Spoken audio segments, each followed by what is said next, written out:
নমস্কার বন্ধুরা, welcome to soulful tarot channel. আশা করি তোমরা সবাই ভালো আছো, পজিটিভ আছো, নিজের নিজের জীবনে নিজের দিকে এগিয়ে যাচ্ছ। আজকের রিডিংয়ে আমরা দেখব তোমাদের পার্টনারের তোমাদের প্রতি কী কারেন্ট ফিলিংস রয়েছে, তার কারেন্ট সিচুয়েশন, কারেন্ট ফিলিংস এবং নেক্সট অ্যাকশন আমরা আজকে দেখব। আমি কার্ড সাফল করছি, তোমরা প্রে করে নাও ডিভাইন যেন তোমাদেরকে সঠিক গাইডেন্স দেয়, সঠিক ইনফরমেশন দেয়, তোমাদেরকে হেল্প করে সঠিক ডিসিশন নিতে।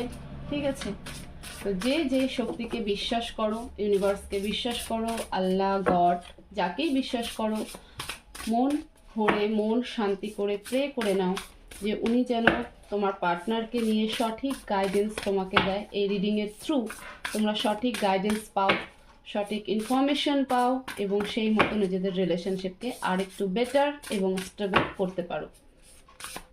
প্লিজ ডিভাইন, আমার যে সকল ভিউয়ার্সরা রয়েছে তাদের যিনি পার্টনার রয়েছেন তার কারেন্ট এনার্জি, আমার ভিউয়ার্সকে নিয়ে তার কারেন্ট ফিলিংস কি এবং নেক্সট অ্যাকশন কি, ওভারঅল সব কিছু নিয়ে আমাকে গাইড করো, হেল্প করো প্লিজ ডিভাইন। আমরা দুটো ডেক এই রিডিংয়ে ইউজ করব।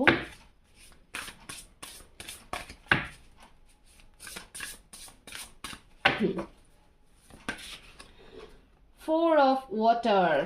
Okay. The sun.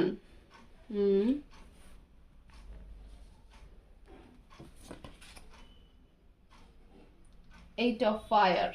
Okay.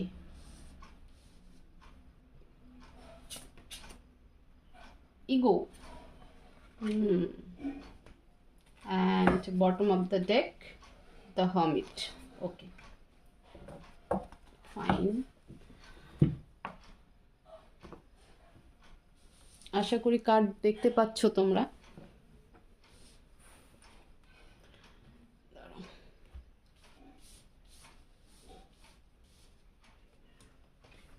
এটা বটম অফ দ্য ডেক, ঠিক আছে।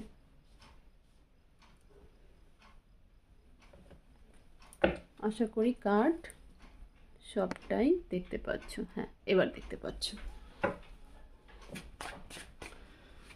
প্লিজ ডিভাইন গাইড করো আমার যে সমস্ত ভিউয়ার্সরা রয়েছে তাদের পার্টনারের কারেন্ট এনার্জি, তাদেরকে নিয়ে তার পার্টনারের কারেন্ট ফিলিংস, নেক্সট অ্যাকশন কী আছে, ওভারঅল সব কিছু নিয়ে আমাকে গাইড করো, হেল্প করো প্লিজ ডিভাইন।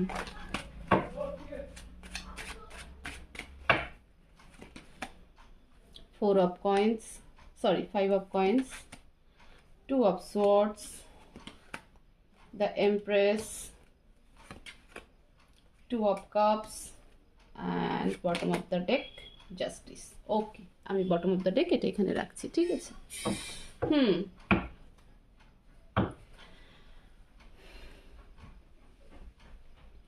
ওকে,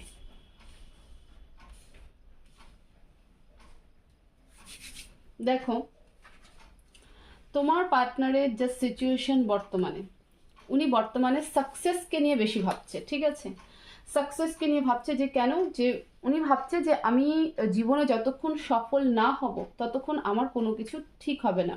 বর্তমানে তার কোনো সিচুয়েশন কিন্তু খারাপ চলছে, বিশেষ করে তার ক্যারিয়ার লাইফ নিয়ে, এবং সেখানে সে কিন্তু কনফিউশনে রয়েছে।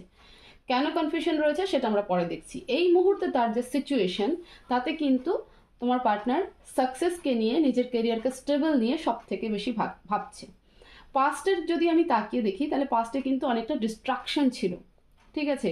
কেন ডিস্ট্রাকশন ছিল? রিলেশনশিপ থেকেও ডিস্ট্রাকশন ছিল এবং এমন কিছু সিচুয়েশন ঘটেছিল যার কারণে সে কিন্তু সম্পূর্ণ একটা সেলফ সেন্টার জোনে ছিল, মানে একদম একাকিত্বের মধ্যে ছিল, যে তার কাছে পয়সা নেই। একটা থাকে না যে মানে তোমার মেন্টালি একটা লস থাকে, যে আমরা উইক হয়ে পড়ি, একটা নিজের মধ্যে নেগেটিভ থাকে যে আমার কাছে পয়সা নেই তাই আমার কাছে কোনো রিলেশনশিপ থাকছে না, আমি কারো ডিজায়ারকে ফুলফিল করতে পারছি না, তো সেই কারণেই কেউ আমার সঙ্গ দিচ্ছে না। তো এরকম একটা মেন্টাল নেগেটিভিটিতে তোমার পার্টনার কিন্তু ছিল, সেই কারণে সেই রিলেশনশিপ থেকে কিন্তু অনেকটা ডিস্ট্রাকশন হয়ে গেছিল, ঠিক আছে, নিজের মধ্যে নিজেকে অনেকটা ভাবার চেষ্টা করেছে যে আমি কি করলে পরে সব কিছু ঠিক হবো। ফাইনালি প্রেজেন্ট সিচুয়েশন, আমার এই কার্ডটা দেখে এটাই ভালো লেগেছে যে সে নিজের ক্যারিয়ারকে নিয়ে সব থেকে বেশি ভাবছে, এবং নাম্বার 19-এর কার্ড সবসময় একটা অ্যাচিভমেন্টকেই দেখায়। বাট এই মুহূর্তেও কিন্তু সে দুটো জায়গায় কনফিউশন রয়েছে। কোন দুটো জায়গায় কনফিউশন রয়েছে আমরা ক্লিয়ারিফাই করব। অবস্টিকালে যেটা দেখাচ্ছে সেটা হলো সে তোমাকে নিজের সোলমেট তো অবশ্যই ভাবে, কিন্তু এখানে ইগো কোথাও হলেও পরে কিন্তু একটা কাজ করছে। তোমাদের মধ্যে এমন কিছু তৈরি হয়েছে যেটা দুজনেরই একটা ইগো ক্লাস চলছে, যে আমি কেন যাব, আমার কথা কেন শোনেনি, এবং সেও সেটা ভাবছে যে আমাকেই কেন সবটা বলতে হবে, সে কেন বুঝতে পারছে না। ওকে, ফিউচার যদি আমি দেখি যে নেক্সট অ্যাকশনে কি আসবে, নেক্সট অ্যাকশনে কমিউনিকেশন অবশ্যই আসবে, কারণ তখন তোমার মধ্যে কিন্তু এটা 8 উইক হতে পারে, আবার হ্যাঁ স্পেশালি 8 উইক, আমি 8 মাসের কথা বলবো না, 8 উইক হতে পারে। 8 উইক বলতে প্রায় 2 মাস। 2 মাসের মধ্যে তোমার ভেতরে এমন কিছু গ্রোথ হবে, তোমার অ্যাট্রাকশন বেড়ে যাবে, তুমি হয়তো আরও শান্ত হয়ে যাবে, এবং তোমার যিনি পার্টনার রয়েছেন তিনি কিন্তু তোমার দিকে একটা গুড কমিউনিকেশন দেবে। Please divine clarify 2 of swords. এখানে 2 অফ সোয়ার্ডস কেন কেন ইনি এত কনফিউশন, কোন দুটো সিচুয়েশনে ইনি এত confusion? Please divine clarify 2 of swords, the emperor, 9 of cups, the sun. Relationship definitely একদম কনফিউশন এই কারণে যে তার একদিকে কেরিয়ার লাইফ ডাউন, দুদিকে আরেকটা রিলেশনশিপও কিন্তু ডাউন, এবং এখানে থার্ড পার্টি ইজ, জানি না 3-4 দিনের রিডিংয়ে শুধু থার্ড পার্টি আসছে, হয়তো থার্ড পার্টি বেশি হাই পাওয়ারফুল হয়ে গেছে, সব কিছু দিয়ে তোমার পার্টনারকে কন্ট্রোল করার চেষ্টা করছে। এনিওয়েজ, তো এখানে একদিকে তার মনের কানেকশন, মানে সোলমেট কানেকশন, যেটা তার সোলকে রিলিফ দেয়, পিস দেয়, সেই একটা রিলেশনশিপ।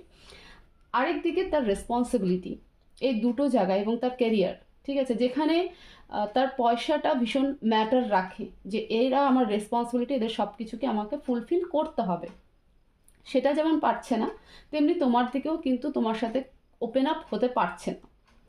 ওকে, তো সেই কারণে তো দুটো সিচুয়েশনে উনি কনফিউশন, স্পেশালি নিজের সাকসেস নিয়ে তো অবশ্যই উড়ান ভরতে চাইছে, ডানা মেলতে চাইছে, যে আমি এটা করবো, ওটা করবো, সেটা করবো, সাকসেস হবো, এই থিঙ্কিং ভালো, এই থিঙ্কিং খুব পজিটিভ থিঙ্কিং, খুব ভালো থিঙ্কিং, সবাইকে নিজের ক্যারিয়ারে স্টেবল হওয়া উচিত।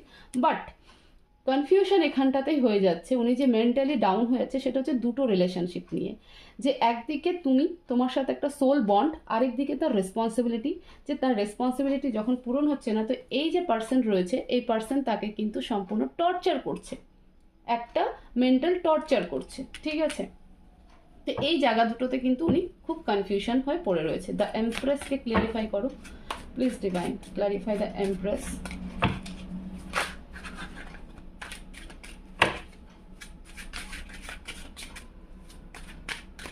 Please divine. জানার খুব তাড়া যে কি হবে, কি নেবে অ্যাকশন, সত্যি কি কমিউনিকেশন করবে, কোনো অরিজিনাল প্রপোজাল দেবে, না আবারও আগের মতন কোনো ম্যানিপুলেটিভ করবে। Please divine clarify the empress or 8 of fire. Please divine. Marriage proposal আসতেছে, 4 of wands, king of coins, okay, judgement. Wow, এর থেকে আর বেশি কি চাই? Wow wow wow, queen of swords, এই কার্ডটা না নিলে তো। দেখো আমি বললাম না যে আর 8 উইকস, তাহলে ওভারঅল আমি যদি মান্থে হিসাব করি তাহলে 2 মাস, 2 মাসের মধ্যে তোমাদের দিকে একটা তোমার পার্টনারের থ্রু দারুণ প্রপোজাল আসতে চলেছে, এবং সেই সময় তুমি কিন্তু সম্পূর্ণ একটা অন্য পার্সনে কনভার্ট হতে চলেছো, ঠিক আছে। তোমার অ্যাট্রাকশন বেড়ে যাবে, তোমার স্কিনের গ্লো বেড়ে যাবে, তোমার প্রতি তোমার পার্টনার আরও বেশি আকর্ষণ হবে, তুমি আরও বুঝদার হবে, আরও আন্ডারস্ট্যান্ডিং হবে। এখন যে যে সমস্ত কারণে তোমার পার্টনার তোমাকে অ্যাভয়েড করেছে, ইনসাল্ট করেছে, সে সব কিছু কিন্তু 2 মাস পরে গিয়ে যখন তোমাকে দেখবে বা আসবে, কোনো না কোনো জায়গা থেকে তো তোমাকে স্টক করছে, তো সেইখান থেকে কিন্তু আবারও তোমার প্রতি সেই লয়্যালটির কমিউনিকেশন কিন্তু দেবে। এবং এবার যে থার্ড পার্টি তার জীবনে রয়েছে সে এমন কোনো একটা মিস্টেক করে যাবে এবং এমন কিছু একটা থার্ড পার্টির সত্যতা চলে আসবে, তার চেহারার আসল রূপ তোমার পার্টনারের সামনে চলে আসবে, সে তখন নিজেকে আরও বেশি রিগ্রেট ফিল করবে যে আমি এদের রেসপন্সিবিলিটি করতে গিয়ে বা এদের দিকে তাকাতে গিয়ে বা এর সম্পূর্ণকে বিশ্বাস করতে গিয়ে আমি এমন একটা মানুষকে বারবার করে হার্ট করেছি যে সম্পূর্ণ অনেস্ট ছিল, যে সম্পূর্ণ আমার জন্য প্রে করে গেছে, তাকে কিন্তু আমি ডিসরেসপেক্ট করে গেছি। এবং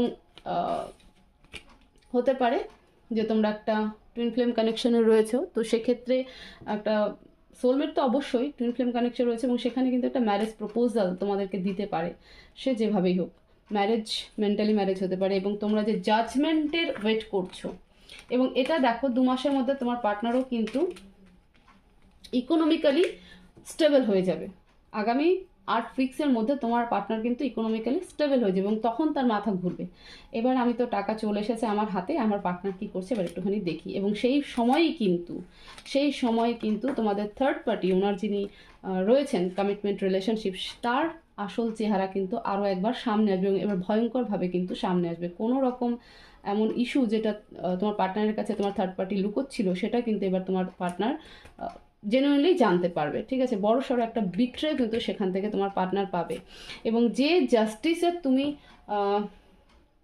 প্রে করছিলে, সেই জাস্টিসও তোমাকে কিন্তু ইউনিভার্স দিচ্ছে। কারণ এই যে জাজমেন্ট আর কুইন অফ সোয়ার্ডসকে যদি দেখি, এটা কিন্তু একটা কর্মাকে ফেস করছে। ঠিক আছে, একটা কার্মিক প্যাটার্ন ব্রেকডাউন হবে, যে যার কর্মফলকে পাবে এবং তোমার সাথে কিন্তু জাস্টিস হবে। ওকে, এবার আমরা গাইডেন্স দেখব যে ডিভাইন কি গাইডেন্স দিতে যাচ্ছে। আমি অবস্টেকেলে বলে দিলাম যে ইলিউশন এবং ডিসপেন্ডেন্সি, ম্যাটেরিয়ালিজম, মানে ম্যাটেরিয়ালিস্টিক জিনিসের প্রতি এত অ্যাট্রাকটিভ এবং একটা ইলিউশনের মধ্যে কাজ করছে যেটা ঠিকঠাক দিতে পারছে না। তো সেক্ষেত্রে তোমাদের যে একটা মেন্টাল বন্ড রয়েছে, একটা সোল বন্ড রয়েছে, সেটাকে সে ইগো ক্লাস হচ্ছে। সেটা তোমার দিক থেকেও হচ্ছে কিছুটা, যে তুমি বারবার বোঝানোর চেষ্টা করেছো, তুমি যেভাবে জিনিসটাকে রিপ্রেজেন্ট করেছো সেটা কিন্তু তোমার পার্টনার নিতে পারেনি। তোমার পার্টনারের কাছে মেটেরিয়ালিস্টিক জিনিস সব থেকে বেশি ইম্পর্টেন্ট রেখেছে। ঠিক আছে, মোহ মায়াটা বেশি ইম্পর্টেন্ট রেখেছে, এটা আমার নিজের, ওটা আমার পর, এটা আমার, সেটা আমার। ঠিক আছে, এবং তুমি যেটা বোঝাতে চেয়েছো সেটা হয়নি। তো আলটিমেটলি তোমার সাথে দিনের পর দিন এরকম একটা জিনিস ঘটতে ঘটতে আজকে কোথাও হলে তোমারও ইগো কিন্তু ক্ল্যাশ হচ্ছে। তো তোমাদের অবস্টেকল যেটা রিলেশনশিপে, সেটা হলো তোমাদের দুজনের একে অপরের প্রতি ইগো ক্ল্যাশেস। প্লিজ ডিভাইন এই সিচুয়েশনে আমার ভিউয়ার্সদেরকে কি অ্যাডভাইস দিতে চাও? প্লিজ ডিভাইন গাইড করো, এই সিচুয়েশনে আমার ভিউয়ার্সদেরকে কি অ্যাডভাইস দিতে চাও?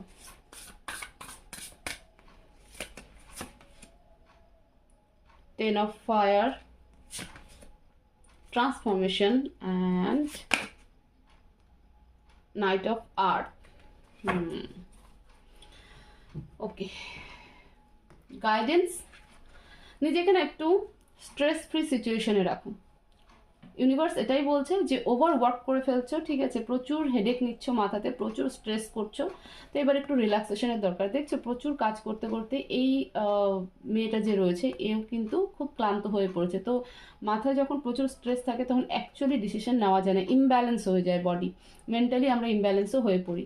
তো সেই জন্য ডিভাইন বলছে একটু রিল্যাক্সেশনের দরকার রয়েছে, এত ওভার করার দরকার নেই। এবং ট্রান্সফরমেশন কিন্তু একটা হতে চলেছে তোমাদের রিলেশনশিপেও এবং তোমাদের নিজেদের মধ্যেও। তো সেই ট্রান্সফরমেশনকে একটা পরিবর্তন যে হচ্ছে, মেজর ট্রান্সফরমেশন যে হচ্ছে নাম্বার 16-এর কাজ। তো এই ট্রান্সফরমেশন সব থেকে বেশি আধ্যাত্মিকভাবে জুড়বে। আধ্যাত্মিক মানে এরকম নয় পুজো পাঠ যাগযজ্ঞ করা, নিজের মধ্যে যে রিয়ালাইজেশন হয়, লাইফ চেঞ্জের যে একটা লিবারেশন হয়, যে না আমি এতদিন এই পথে গেছি, তো আমার কনসেপ্ট ভুল ছিল, আমার নিজের মধ্যে যে নিজেদের একটা সোল রিয়ালাইজেশন হয়, সেটাকেও কিন্তু স্পিরিচুয়াল রিয়ালাইজেশন বলে বা আধ্যাত্মিক মানে পরিবর্তন বলে। তো সেই ট্রান্সফরমেশন কিন্তু তোমাদের সাথে হতে চলেছে। সেই ট্রান্সফরমেশনকে ডিভাইন বলছে যে এটা ট্রান্সফরমেশনের সময় তোমার মধ্যে ট্রান্সফরমেশন হচ্ছে, সেটাকে অ্যাকসেপ্ট করো, নিজেকে রিয়ালাইজেশন করো, নিজেকে আরেকবার রিভাইন করো যে কোথায় কোথায় ভুল হয়ে গেছে, এবার আমাকে কি করা উচিত। সময় সেইভাবেই কিন্তু চলছে।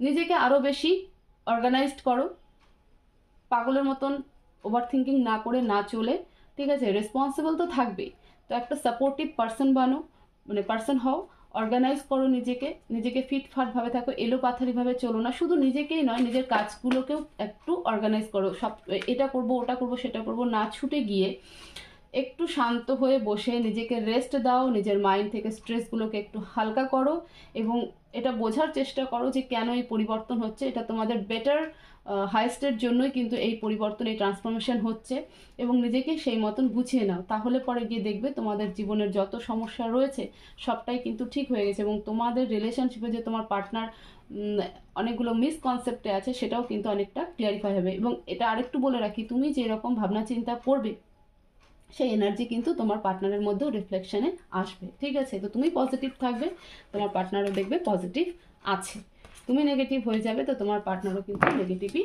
হয়ে যাবে। তো নিজেকে একটু স্ট্রেস ফ্রি করো, নিজের মাইন্ডে একটু ক্লিয়ারিটি আনো, ডিভাইন সেটাই বলছে, আর এটা একটা ট্রান্সফরমেশন চলছে, তো সেটাকে অ্যাকসেপ্ট করো।